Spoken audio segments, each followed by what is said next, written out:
J'ai envie de te demander si le sociologue a quelque chose à dire à la question suivante. Pourquoi relâcher son poisson? Ou est-ce hors sujet, hors discipline? Alors c'est une très bonne question.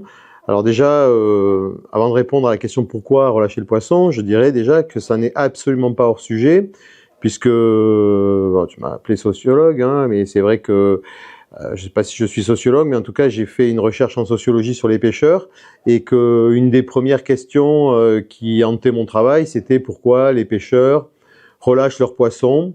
Pourquoi cet acte de prédation n'est plus tourné vers l'alimentation? Pourquoi on ne cherche pas à pêcher pour manger, même si beaucoup de pêcheurs le font encore, hein. Donc pourquoi continuer à pêcher alors qu'on a des poissonniers, qu'on n'a pas besoin de pêcher? Donc pourquoi le no-kill?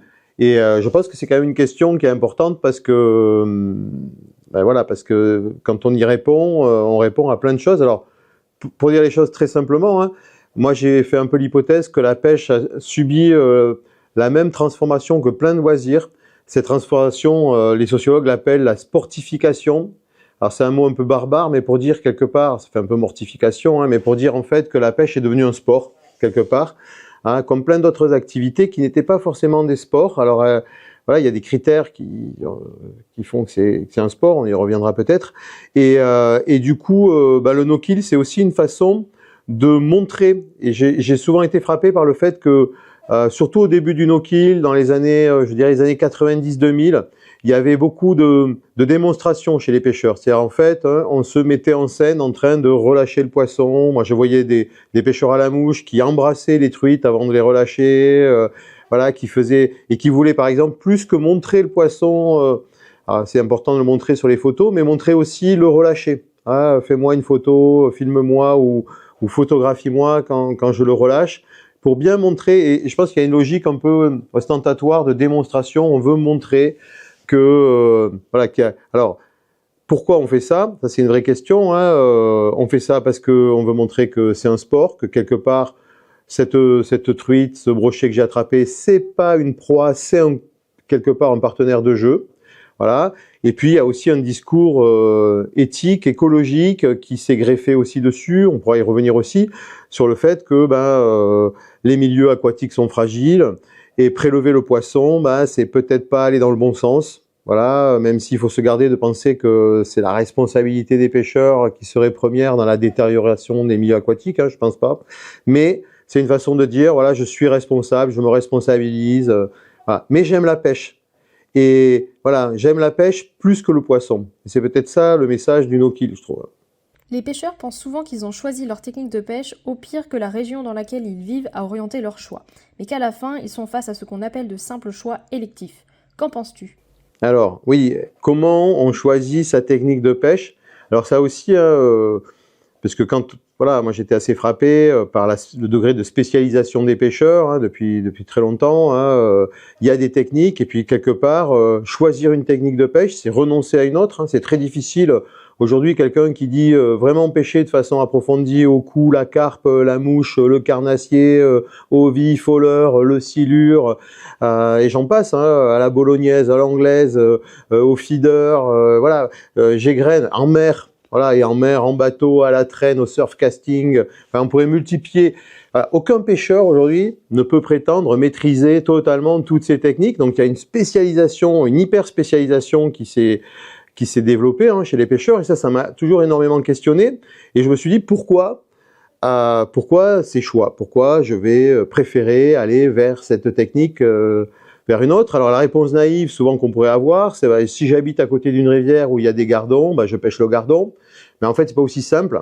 C'est-à-dire qu'en fait, moi, ce que j'ai pu voir, et là, j'ai mobilisé un peu, alors c'est un peu plus compliqué à expliquer, mais j'ai mobilisé ce qu'on appelle la sociologie des goûts, notamment, il y a un sociologue très très important qui s'appelle Pierre Bourdieu, qui a écrit un livre sur les goûts, hein, qui s'appelle La Distinction, et dans ce livre, il dit qu'en fait, nos choix éthiques, nos choix esthétiques, sont en fait le produit de notre conditionnement social. Ce qui veut dire en fait que la pêche, ce que je vais préférer dans la pêche, ce sont aussi des choses qui sont construite dans ma socialisation, dans le milieu dans lequel je vis, dans la génération à laquelle j'appartiens, qui va avoir aussi un effet, hein, sur notamment le no-kill, par exemple. Et du coup, ces choix sont pas neutres. Et on voit qu'il y a quelque part, il y a des pêches populaires, il y a des pêches plus bourgeoises. Et j'ai été frappé de voir par exemple que ça, c'est jamais vraiment dit, mais il y a des pays où c'est beaucoup plus clair. Par exemple en Angleterre, c'est pas très loin de chez nous. En Angleterre, encore aujourd'hui, si on feuillette un catalogue d'articles de pêche en Angleterre, on peut voir dans certains catalogues qu'il y a une séparation entre ce que les Anglais appellent le coarse fishing. Coarse, ça s'écrit C-O-R-S-E, ça veut dire la pêche vulgaire, un peu. Coarse wine, c'est le gros rouge qui tache, quoi, voilà. Et donc pour eux, c'est la pêche un peu populaire, c'est les poissons blancs. La carpe en fait partie, même si la carpe, après, elle va changer un peu peut-être de statut. Et puis, il y a le game fishing, ce qu'ils appellent le game fishing, qui est la pêche plus sportive, voilà, dans laquelle on va trouver la pêche de la truite, notamment à la mouche, du saumon, et peut-être la carpe aujourd'hui, ce serait une question à voir, parce qu'il y a eu une sportification très forte de la pêche à la carpe. Mais voilà, et là, c'est une pêche plus noble, plus distinguée, etc. Et donc en fait, voilà, et par exemple, moi j'ai vu qu'il y avait des questions très très clivantes chez les pêcheurs. Est-ce que j'utilise des appâts naturels? Est-ce que j'utilise des appâts artificiels? Et voilà, avec des goûts, mais aussi, comme le dit très bien Bourdieu, des dégoûts. C'est-à-dire qu'en fait, souvent, quand on aime quelque chose, on peut aussi détester ce à quoi on oppose cette chose. Et je l'ai vu aussi chez les pêcheurs qui ont dit non, voilà, là, ça c'est une pêche de... Ouais. Alors chez les pêcheurs à la mouche, pour en reparler aussi, ils ont poussé très loin ça. Ils sont dégoûtés par les vers de terre, mais ils sont même dégoûtés par la ferraille des leurres. Voilà, c'est la plume. Il y a un côté nature artificielle en fait derrière la mouche artificielle. Voilà pour cette question. Les pêcheurs sont-ils des écolos? Alors ça, c'est une très bonne question. Et pour y répondre, il faudrait passer beaucoup de temps à définir ce que c'est l'écologie. C'est-à-dire qu'en fait, parce qu'en fait, l'écologie, c'est pas du tout simple. C'est un ensemble de courants de pensée. C'est une discipline scientifique au départ, même si ceux qui la pratiquent s'appellent les écologues.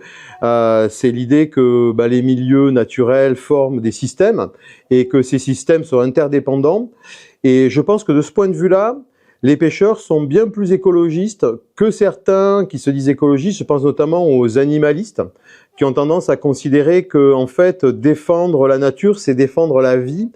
Et en fait, c'est beaucoup plus compliqué que ça parce que la vie, les individus vivants, bien sûr, ils ont le droit à la vie, à ne pas souffrir, etc. Mais ils forment aussi un système. Et ce système, il n'est pas en dehors de nous. C'est-à-dire qu'en fait, nous, les humains, on fait partie, c'est ce qu'on appelle les milieux anthropisés, on fait partie de la nature. On est dans la nature, parce que des fois, on dit les hommes et la nature, mais on est des animaux. Nous sommes des animaux, on est dans la nature. On interagit avec elle. On a pendant des millénaires fait de la cueillette, enfin on fait encore de l'agriculture, mais fait manger ce qu'on chassait et ce qu'on pêchait. Ça va pas empêcher d'ailleurs les poissons de continuer à se reproduire et les animaux de continuer à vivre. Et donc en fait, il faut pas oublier qu'on interagit avec la nature. Alors il y a une philosophe qui s'appelle Catherine Larère qui oppose finalement des morales de la nature. Je simplifie très très fortement ses propos, mais elle dit qu'il y a d'un côté une morale biocentrique, qui serait l'idée que tout ce qui est vivant doit être défendu, mais évidemment c'est une morale intenable, parce que si je défends la vie, je sais pas, moi je peux pas marcher dans la rue parce que je vais écraser des fourmis, je peux pas, enfin voilà, il y a un moment, voilà. Mais c'est vrai que cette morale qui s'appuie un peu sur les émotions aussi, l'émotion que procure la vue de la souffrance animale, elle a tendance aujourd'hui à avoir un peu de succès dans nos sociétés, à être confondue avec l'écologie. Et puis il y a une autre morale à laquelle dont je me sentirais personnellement plus proche, c'est la morale écocentrique. C'est l'idée, comme je l'ai dit, que la nature c'est un système et qu'on fait partie de ce système. Donc du coup, on doit prendre conscience des interdépendances, mais on ne doit pas s'interdire aussi de se penser aussi comme un animal qui prélève, qui peut tuer, en pensant très fortement à la régulation, à l'encadrement de cette pratique. Et c'est pas immoral, en fait, c'est pas immoral de pêcher, c'est pas immoral de chasser. Pourquoi y a-t-il plus d'hommes que de femmes chez les pêcheurs? Alors ça, c'est une vraie question. C'est chaque année, je sais pas si on regarde les ventes de cartes de pêche, alors qu'ils nous renseignent que sur la pêche à eau douce et que sur ceux qui pêchent dans le domaine public, on voit que les femmes, selon les années, c'est les cartes femmes, puisqu'il y a une carte réservée aux femmes dans les cartes de pêche. Ça représente grosso modo entre 3 et 5% des ventes de cartes de pêche. Donc 95% des cartes de pêche en France sont vendues à des hommes. Alors ça interroge parce que en fait la pêche reste très marquée par la prédation. Et la prédation, dans nos cultures, même s'il faudrait interroger les cultures précédentes, hein, mais est associée au masculin, comme la violence, le sang, la mise à mort, etc. Mais je pense aussi que ce sont des choses, ce sont des traditions qui se reproduisent, mais qui peuvent évoluer. Il y a des pays comme aux États-Unis, par exemple, où la pratique du no-kill, de la pêche à la mouche est extrêmement populaire. Et on voit beaucoup plus de femmes pêcher. J'ai vu dans les magasins, dans les fly shops, par exemple, dans le Montana, dans l'Idaho, des rayons femmes avec des waders, etc., des gilets, enfin tout le matériel, voilà, adapté aux femmes, enfin à la morphologie féminine. Et voilà, je me disais, voilà, il y a un marché. S'il y a un marché, c'est qu'il y a beaucoup de femmes qui pêchent. Et je pense que il faut aussi, la France souffre aussi, enfin pas la France, mais la pêche en France souffre encore d'une image un peu désuète, voilà, viriliste. Et je pense que voilà, alors on voit, il y a des filles qui pêchent même très très bien, et il faut encourager les filles à pêcher, quoi. Selon toi, la pêche est-elle un sport? Alors, très bonne question. Tout à l'heure, je parlais du no-kill, hein, qui était une façon déjà d'affirmer quelque part qu'on ne pêche plus pour manger le poisson. Alors, la pêche est un sport, c'est très compliqué, parce que le sport, là aussi, il faut définir ce que c'est. Et il y a eu des définitions, par exemple, des Allemands qui ont défini le sport en disant que ce qui faisait le sport, c'est le caractère athlétique de l'activité. Alors là, on pourrait dire que finalement, il y a que la pêche au tout gros, la pêche du silure, voilà, parce que si on mesure la pêche à la quantité de muscles mobilisés, à la motricité, etc. Mais en fait, on sait aussi, et ceux qui ont le mieux défini le sport, ce sont les Anglais. Hein, il y a même Gutmann qui avait défini les critères pour définir un sport, voilà. Et le sport, en fait, ce qui fait qu'une pratique est un sport, c'est aussi qu'elle se sécularise, c'est-à-dire qu'elle s'isole des autres pratiques religieuses, etc. C'est-à-dire qu'on les pratique pour elles-mêmes, qu'elles soient codifiées, qu'il y ait des records, qu'il y ait des compétitions, qu'il y ait des principes d'égalité. Et en fait, si on regarde un petit peu un par un tous ces critères, on voit qu'il y a les records, ICFA, etc. Et on voit que la pêche, en fait, c'est fortement codifié, avec le no-kill notamment aussi, et comme un sport. Donc moi, je pense que de ce point de vue-là, la pêche, c'est une activité qui a connu un processus de transformation en sport. Il est peut-être pas totalement achevé, il y a des problèmes, mais on retrouve dans la pêche des tas de débats qu'on trouve dans d'autres sports. Par exemple, dans le canoë-kayak, il y a eu des débats très très forts entre les puristes qui considéraient que le vrai canoë-kayak, il y aurait un vrai canoë-kayak, c'est le canoë-kayak dans les rivières sauvages, et puis des kayakistes de compétition qui pratiquent sur des rivières artificielles, comme on voit au JO par exemple, ce sont des rivières artificielles.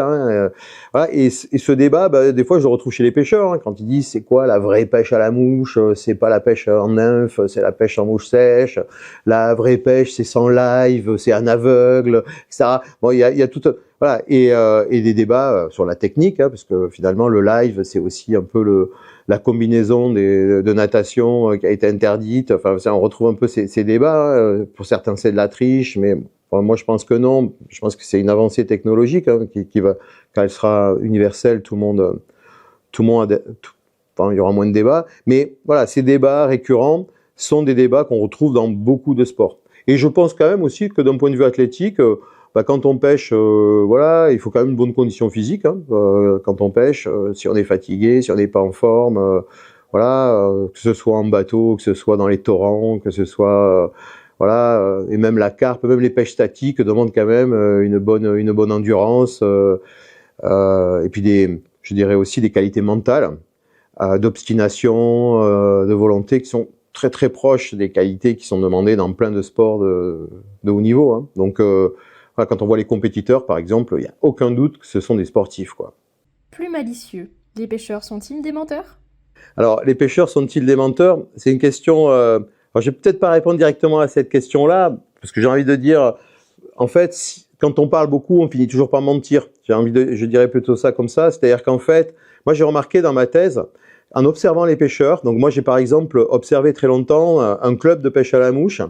J'avais fait des entretiens avec des membres de ce club, et puis j'avais observé ce club dans des sorties, des réunions, etc. Et notamment dans les sorties pêche, j'avais remarqué qu'il y avait souvent un moment quand même important, c'est social, c'est un moment social. Même si les pêcheurs avaient pêché tout seuls toute la journée, il y avait toujours ce moment où on débriefe, où on raconte. Ouais, et la narration, c'est quand même très très important. C'est-à-dire qu'une partie de pêche n'est pas complète si elle n'est pas suivie d'un moment de narration où on va... Et j'ai remarqué qu'il y a, voilà, il y a des codes dans cette narration. C'est-à-dire qu'en fait, une partie de pêche, il faut qu'il se passe quelque chose. Même si on n'a pas attrapé un poisson, il y a toujours un petit événement inattendu. Il a fait le tour il est passé sous le bateau. Il y a un gros brochet qui a attaqué le petit brochet que j'avais au bout de la ligne, etc. Incroyable. Ou j'ai pêché avec ce leurre, j'avais jamais rien fait. Là, je fais 10 poissons, etc. Voilà. Et donc, en fait, voilà. Alors ça peut conduire des fois à des surenchères. Voilà. Mais c'est pas forcément du mensonge, mais c'est la volonté en fait de narrer, quoi, que ce soit aussi une belle histoire dont on se rappelle, qu'on échange, et on a toujours une partie de pêche mémorable. Tous les pêcheurs ont quelque chose, une histoire à raconter, et même souvent plusieurs histoires à raconter, quoi.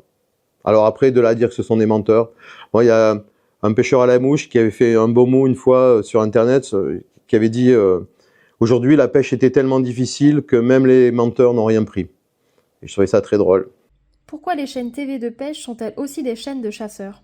Ouais, c'est-à-dire, on pense à Pêche et Chasse, Seasons, pour citer les deux chaînes de télé qu'on a en France, et on pourrait se dire pourquoi systématiquement, alors on associe dans les médias plus grand public, comme la télévision, la chasse et la pêche. Alors il y a aussi le Chasseur français, qui est un magazine très connu en France, et c'est presque une institution, qui a des pages sur la pêche. Et souvent, voilà, la chasse et la pêche, il y a des magasins d'articles de pêche qui sont aussi des magasins de chasse. Mais en fait, c'est une association en fait qui est un peu ambiguë, parce que dans les études statistiques, en fait, on se rend compte, alors il faudrait les actualiser, mais dès les années 70-80, parce que dans ma thèse, j'ai cherché un peu toutes les études statistiques qui avaient été faites, toutes les enquêtes. Il n'y en a pas tant que ça, mais il y en a eu quand même, des enquêtes faites sur la pratique de la chasse et de la pêche. On voit en fait que il y a un phénomène assez drôle, c'est que la plupart des chasseurs sont des pêcheurs. C'est-à-dire qu'en fait, alors la plupart peut-être pas, mais beaucoup, c'est-à-dire voilà, une grosse proportion, je ne vais pas dire de chiffres pour pas dire de bêtises, mais une très grosse proportion de chasseurs pêchent. Voilà. Et d'ailleurs, dans les enquêtes des années 70-80, où quelquefois ils posaient la question de relâcher ou pas le poisson, on voyait qu'il y avait beaucoup de chasseurs qui étaient aussi des killers à la pêche. Voilà. Même si c'est pas toujours le cas, notamment aujourd'hui, mais voilà, ils tuaient leurs poissons comme ils tuaient leur gibier, puisque le no-kill à la chasse c'est beaucoup plus compliqué. Bon, en général, quand on a tiré sur un chevreuil, on a beaucoup de mal à le réanimer et à le relâcher. Et donc ça donne un peu l'illusion que les chasseurs et les pêcheurs ce sont les mêmes personnes. Mais en fait, quand on regarde ces enquêtes de près aussi, on voit aussi qu'il y a beaucoup plus de pêcheurs que de chasseurs, et qu'en fait, parmi les pêcheurs, il n'y a pas tant que ça de chasseurs. Voilà, donc c'est même une minorité. Voilà, et donc en fait, quand je m'adresse aux chasseurs, je m'adresse à des pêcheurs. Mais quand je m'adresse aux pêcheurs, je m'adresse à très peu de chasseurs en fait. Et donc ça, c'est aussi une illusion. Et quelquefois, voilà, dans les médias qui regardent un peu rapidement le monde de la pêche, il y a un peu cette illusion que chasseurs-pêcheurs c'est les mêmes personnes, avec des clichés en plus qui peuvent arriver très très vite. Mais en fait, c'est vraiment une illusion, quoi. Pourquoi la pêche à la mouche a-t-elle une image élitiste? Est-ce fondé? Alors, effectivement, la pêche à la mouche a une image élitiste. Souvent, c'est présenté un peu... Alors moi, dans mes entretiens, par exemple, beaucoup de pêcheurs qui me disaient que pêcher à la mouche, c'était l'accomplissement d'une carrière de pêcheur. Voilà, c'était une façon de montrer son excellence de pêcheur, c'est qu'on rentrait dans le monde de la pêche à la mouche.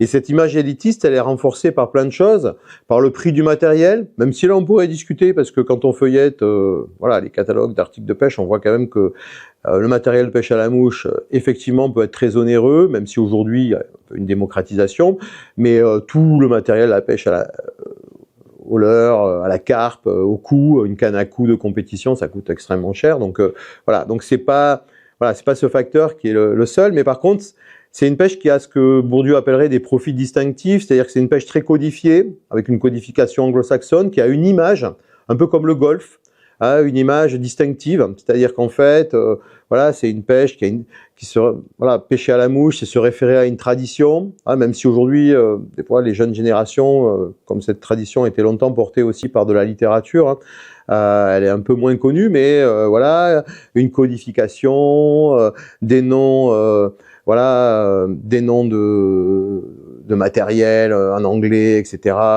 Voilà. Et puis, par exemple, des connaissances entomologiques. C'est-à-dire que pendant très longtemps, on considérait que pour être un bon pêcheur à la mouche, il fallait connaître les insectes aquatiques, les familles d'éphémères, de trichoptères, de plécoptères, etc. Donc, il fallait avoir une pêche savante.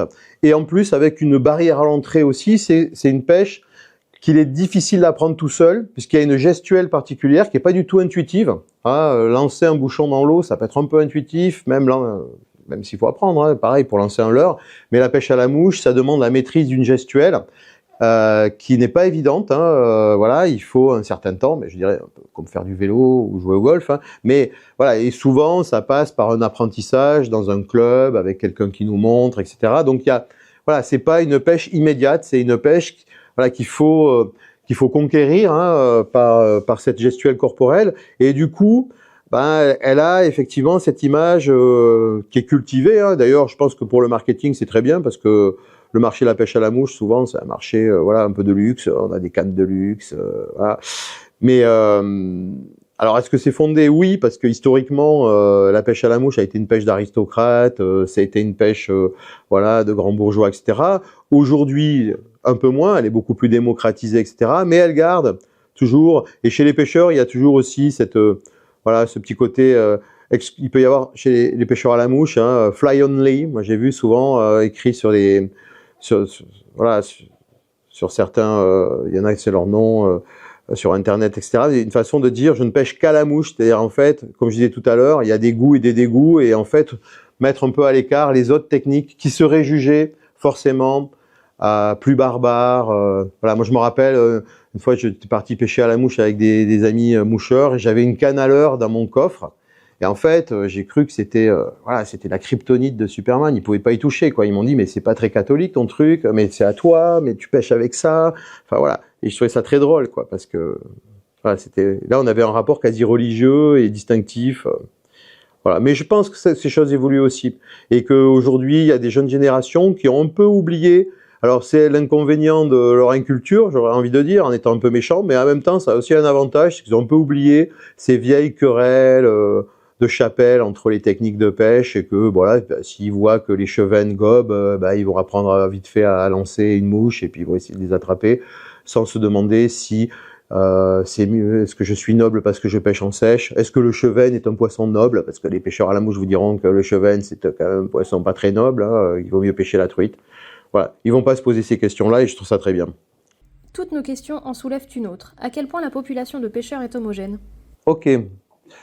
Ouais, alors c'est une question compliquée à laquelle j'ai un peu répondu déjà. C'est-à-dire qu'en fait, le monde de la pêche, il est traversé par des spécialisations techniques. Alors c'est un monde masculin, il y a des spécialisations techniques, géographiques. Hein, il y a l'opposition, la pêche en mer, la pêche en eau douce.